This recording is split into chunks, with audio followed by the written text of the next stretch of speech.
یہ سورہ مبارک کا نماز کا جزو لازم ہے، جزو لازم۔ چنانچہ اس کے ضمن میں وہ حدیث میں آپ کو سنا دینا چاہتا ہوں کہ جو بخاری میں بھی ہے، مسلم میں بھی ہے، ترمذی میں، ابو داؤد میں، نسائی میں وغیرہم، یوں سمجھئے کہ محدثین نے سب نے اس کو تسلیم کیا ہے۔ اور یہ حضرت عبادہ ابن صامت سے ہے رضی اللہ تعالی عنہ۔ وہ فرماتے ہیں کہ حضور نے ارشاد فرمایا لا صلاۃ لمن لم یقرأ بفاتحۃ الکتاب،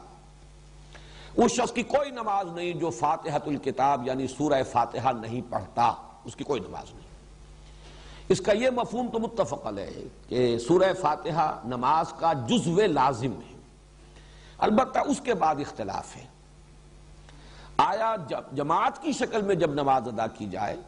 تو امام کے ساتھ ہر مقتدی کا پڑھنا بھی واجب ہے یا نہیں؟ اس میں تین آراء ہیں ہمارے ہاں، دو انتہائی آراء ہیں، ایک درمیانی رائے ہے۔ ایک رائے جو ہمارے ہاں تو بہت ہی معروف ہے، مشہور ہے، اس لیے کہ امام ابو حنیفہ کی رائے ہے، فقہ حنفی کا بڑا اہم مسئلہ ہے، اور ہماری عظیم اکثریت جو ہے آبادی کی وہ حنفی المسلک ہے۔ تو وہ تو یہ ہے کہ امام کی قرات جب ہو رہی ہے، امام کے ساتھ آپ نماز پڑھ رہے ہیں تو امام کی قرات ہی آپ کے لیے قرات ہے، آپ کو نماز نہیں پڑھنی۔ مقتدی کے لیے یہ سورہ فاتحہ جو ہے اس کا پڑھنا ضروری نہیں، بلکہ نہ صرف یہ کہ ضروری نہیں بلکہ نہ پڑھنا ضروری ہے۔ یہ انتہائی شدت ہے کہ جو حنفی مسلک میں اس بارے میں ہے، اور مثال وہ دیتے ہیں بڑی، یعنی ایک اعتبار سے تمثیل و تشبیہ کے پہلو سے بہت یعنی معقول تشبیہ ہے کہ جب وفد کی صورت میں کہیں جائیں، کسی بڑی شخصیت کے سامنے پیشی ہو، حاضری ہو، تو کوئی ایک ہوتا ہے جو نمائندہ، وہ گفتگو کرتا ہے، باقی سب لوگ موجود ہوتے ہیں، ان کی موجودگی گویا کہ ایک طرح کی شمولیت ہے، لیکن یہ کہ گفتگو جو ہے، کوئی درخواست پیش کرنی ہے، کوئی مطالبہ رکھنا ہے، تو وہ ایک ان کا نمائندہ پیش کرتا ہے۔ اسی طریقے سے جب امام پڑھ رہا ہے تو گویا کہ مقتدیوں کی طرف سے قرات ہو گئی۔ یعنی یہ مطلب نہیں ہے کہ یہ نماز کا جزو لازم نہیں ہے، صرف یہ ہے کہ جب جماعت کی شکل میں نماز پڑھی جا رہی ہو تو سورہ فاتحہ جب امام نے پڑھ لی تو گویا کہ تمام مقتدیوں کی طرف سے بھی قرات کا حق ادا ہو گیا۔ اس کے بالکل برعکس اور دوسری انتہائی رائے جو ہے وہ امام شافعی کی ہے رحمہ اللہ، کہ جو ظاہر ہے اس کا، ویسے یہ میں عرض کر دوں کہ جو موقف ہے امام ابو حنیفہ کا اور جو حنفی مسلک ہے، اس میں ایک دلیل یہ بھی پیش کی جاتی ہے کہ قرآن حکیم میں یہ حکم ہے اذا قرئ القرآن فاستمعوا له وانصتوا، جب قرآن پڑھا جائے تو اس کو توجہ سے سنو، پورا دھیان ادھر لگاؤ اور خود خاموش رہو۔ اگرچہ یہ دلیل جو ہے در حقیقت بنتی ہے تیسری رائے کے لیے جو میں بعد میں عرض کروں گا، لیکن اسے بھی جو حنفی المسلک لوگ ہیں وہ اپنے موقف کی دلیل کے طور پر پیش کرتے ہیں۔ اس کے بالکل برعکس ہے، وہ گویا کہ اس حدیث کے جو الفاظ ہیں اس پر مبنی ہے، ظاہر الفاظ لا صلاۃ لمن لم یقرأ بفاتحۃ الکتاب، اور حدیث یقیناً اتنی قوی ہے، اتنی مستند ہے، اپنے سند کے اعتبار سے اتنی اعلیٰ رتبے کی ہے کہ ظاہر بات ہے کہ اس سے اونچا رتبہ تو کوئی اور ہو نہیں سکتا کسی حدیث کا، سند کے اعتبار سے، روایت کے اعتبار سے۔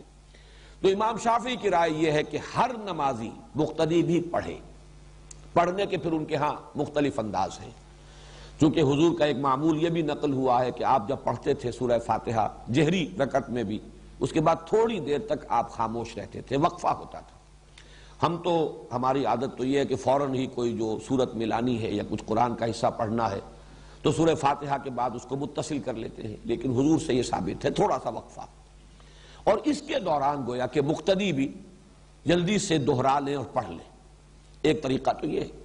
اور ایک یہ ہے، اور یہ بھی حضور کے معمول کے ساتھ مناسبت رکھنے والا ہے کہ آپ نماز میں سورہ فاتحہ پڑھتے تھے تو ہر آیت پر رکتے تھے۔ یہ وقفہ جو ہے یہ گویا کہ کفایت کر جاتا ہے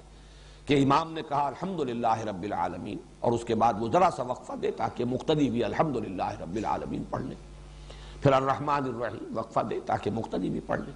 بہرحال یہ تو ہوا اس کی جو عملی شکل ہے، لیکن اس وقت میں صرف موقف اور مسلک بیان کر رہا ہوں کہ امام شافعی کا اور شوافع کا اور حنابلہ کا